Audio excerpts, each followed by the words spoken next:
Selamat siang, kami dari kelompok 20 dengan keanggotaan Imam Askazian Ahmad dengan NIM 1322408, Aisyah Dahayu Sabira dengan NIM 1322409, dan saya sendiri Jaswinder Singh dengan NIM 1322463. Pada siang hari ini akan memberikan video tutorial mengenai pengembangan sistem unit pemrosesan numerik untuk optimasi kalkulasi akar kuadrat dengan metode Newton-Raphson, di mana kita melakukan implementasinya di dalam FPGA.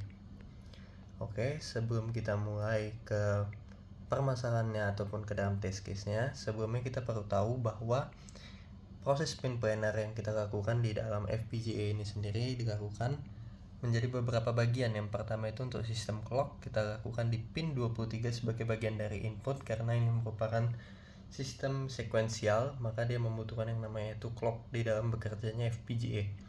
Kemudian ada sistem restart untuk merestart dari program itu sendiri setelah dia menerima input.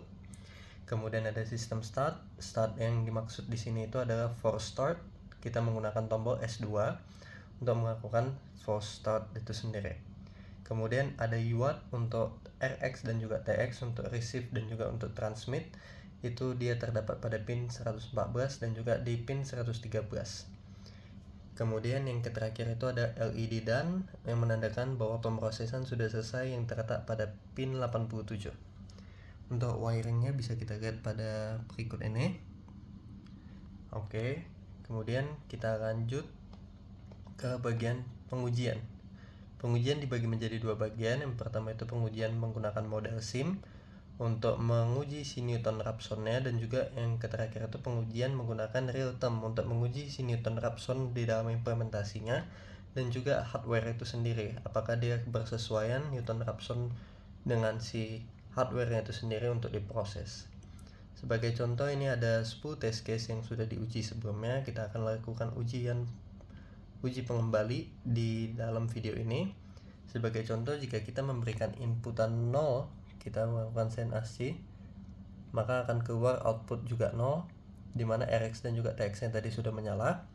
Di sini kita tidak perlu menekan force start karena programnya di sini dia sudah terotomatis. Ketika dia melakukan send AC, maka si FPGA ini sendiri juga akan langsung mengirimkan hasil pemrosesan nilai akarnya tanpa perlu kita melakukan force start ataupun memencet tombol S2. Kemudian kalau kita memberikan inputan 2, kita melakukan send AC, maka akan keluar nilai 1,41221 yang sesuai dengan pengujian di kalkulator. Kemudian jika kita melakukan pengiriman nilai angka 3, maka akan muncul 1,73204. Kemudian angka 4 akan menampilkan nilai 2 yang sudah sesuai. Kemudian 10 akan menampilkan nilai dari 3,16227. Kemudian 100 akan menampilkan 10. 144 akan menampilkan kita hapus biar lebih gampang dilihat. 144 akan menampilkan 12. 625 akan menampilkan 25.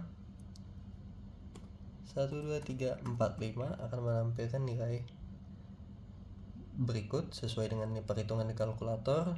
Dan terakhir untuk pengujian ini kita mencoba nilai 99999 yang akan menghasilkan nilai berikut sesuai dengan pengujian di kalkulator.